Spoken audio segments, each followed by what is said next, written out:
Hi and welcome to Getting Clean on the Prairies. Today we're downstairs in my growing space here that I got going, and I'm just checking out all my plants and thought it was a good day to maybe make a quick video update with you and show you how things are doing and what's going good, what's not going good, and just give you a little quick tour of the space here. I wanted to first do a shout out to Hard Pressed for this great shirt that I found the other day. Just need to show you it.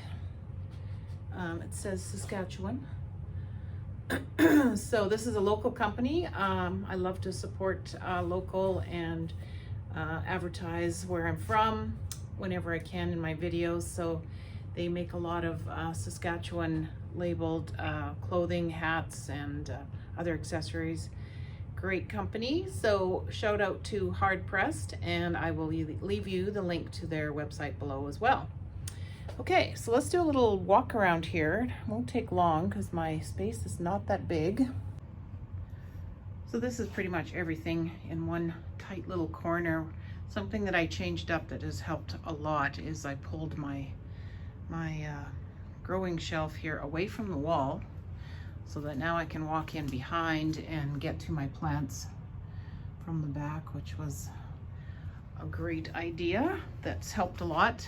Down here, I have a couple pea plants coming that I'm trying to get to trellis up the side of my shelf here. So those, so far so good.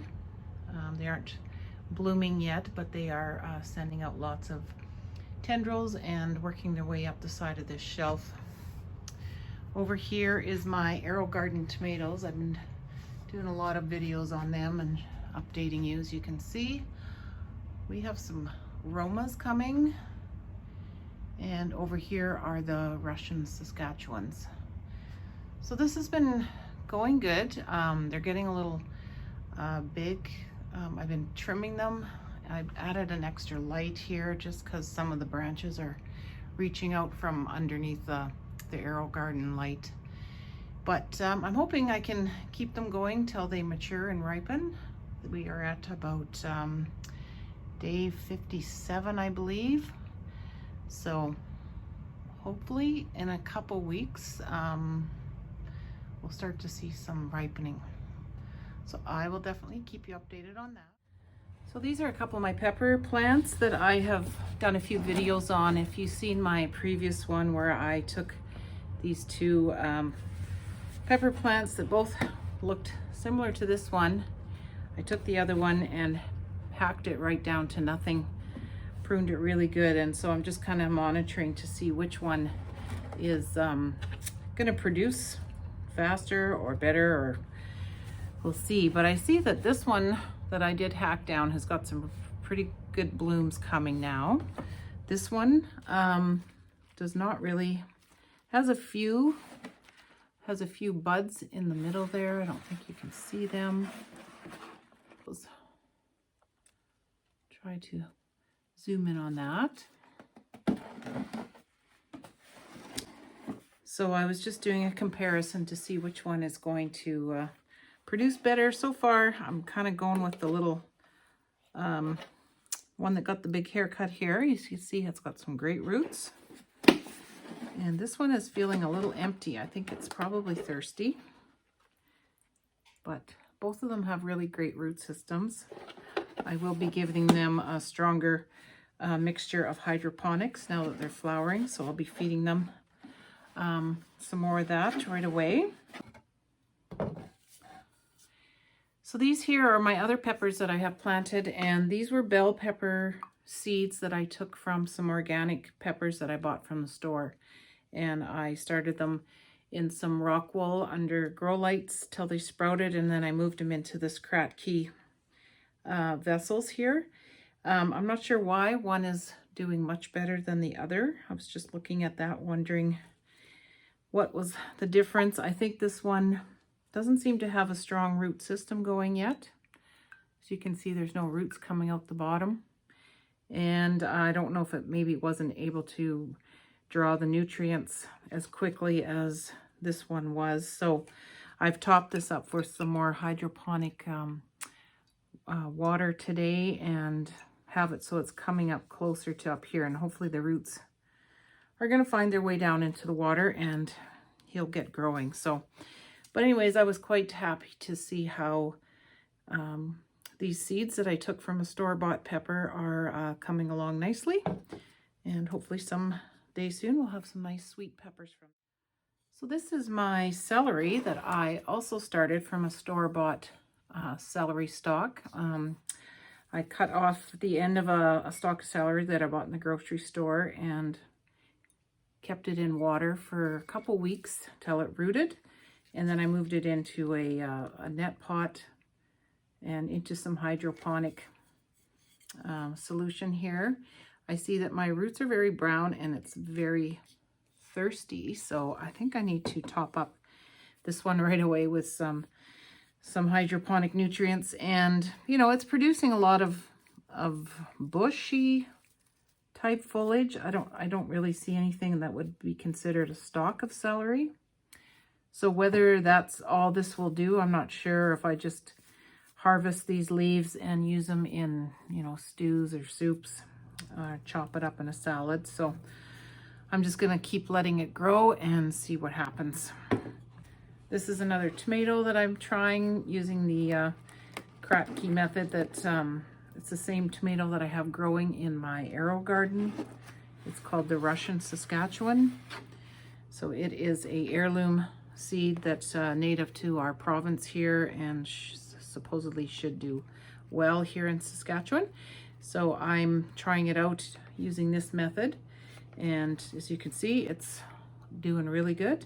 So I'll just keep adding nutrients to it. I'll probably beef up the dosage that I've been giving this one.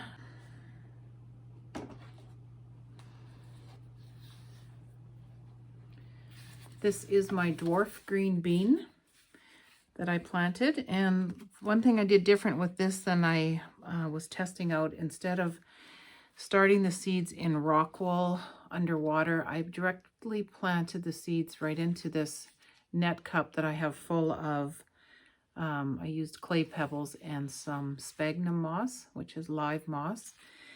And I thought I would just try that rather than going through the step of putting it into the ROCKWOOL, letting it seed or sprout, and then transferring it into a net cup. I thought, why not just directly plant it right into its container right off the bat and see how it goes. And it sprouted good, and it seems to be working well. So you can see that we have some good sprouts coming there now. So this will need, well, it shouldn't need to be trellis because it's a dwarf bush type plant. So I'm hoping it can just grow under the lights. I'm not sure how big or tall it's going to get, but we'll keep an eye on that one. So far, so good. So here are my cucumber plants that I have going. This one here is called a straight 8 cucumber. And again, I just started it in a net, or in a piece of ROCKWOOL, sprouted it in there and then transferred to this container into the net cup. It has a really good root system going here. It's been drinking down the water. We're just about to the bottom, so I'm going to be giving it some stronger mixture of hydroponic nutrients now. And this one here is called a cucamelon, and that is one of those mini little cucumbers that looks like a little melon, has a lemony taste. I've never been successful with these outdoors, but I'm trying them here. And I also tried this, planted this directly into some sphagnum moss and clay pebbles. So it was directly planted right into this container, and I got a good good growth starting here already, so that's good. And a few little roots working their way down here. So I think all my plants are getting to the mature stage that the nutrients that I'll be giving them will be a little stronger than what they've had. I also planted up another couple cucumbers into this container. They were ones that I had started in the ROCKWOOL that I showed you in that other container, and I had actually tossed the rockwool into the garbage pile, and then these two guys were struggling to live still and had grown just laying there in my garbage pile. So I saved them and put them into a pot and set them up in this big container. So this is actually a, I don't know, a 3-liter, 5-liter tote full of solution. So they're going to have a pretty good growing space, and roots are doing good. So I'm going to need to figure out how to trellis these and pollinate these, because they are not self-pollinating. And so they're going to be a challenge that I will keep you updated on. This here is my strawberry that, you know, I just pulled it out of the strawberry bed in the fall and stuck it into this hydroponic solution to see if it would root, and it did. And then it's finally starting to show some green here at the top, but pretty slow moving. Not a very exciting bunch of roots there, but you know, it has a place under the lights, and I will just keep an eye on it and see how it does over the winter. And finally, I just want to show you the my most favorite thing to do in using the Kratky method. And the one thing that if you are new to this or not sure how to do it or which you should try first, you should definitely go with lettuces. They are so easy and they are quick, and they just keep producing over and over. They are the most satisfying vegetable to grow indoors, I think, just because they're just so healthy. And I've literally harvested these probably every week. We just took a big feeding off them last night and had salad for our supper, but I just pinch off the bigger leaves from the bottom, and it just keeps growing, you know, from the center. And so far, no signs of dying off yet. I also have some arugula here in the 2 front pieces, and as you can see, they got lovely little root system. I can see this container again is also very close to being empty, so I will be beefing up their solution. These are the easiest way to grow them, is just in a yogurt container with a mini net cup. This is the way I usually do it. I've had these sitting in the window, and they seem to thrive even without being under the grow lights. So I have some more lettuce seeds that I'm gonna throw in to some net cups here this week, because I just want to keep that fresh lettuce going throughout the winter as long as I can. Okay, so I hope you enjoyed my tour here of how all the things I'm growing here using the Kratky method are doing. And if you have any questions or comments, please leave some in the comment field for me. And I also just want to give you a sneak preview of what my next video will be about. This is microgreen pea shoots that I am now growing. They're about day 6 here right now. So stay tuned for that video, and I will walk you through day by day how to grow your own microgreens at home. So thank you for watching. Please don't forget, if you haven't subscribed already, to hit the subscribe button and click on that notification bell so you don't miss out on all the videos I'll be putting up on the channel. Thank you for watching.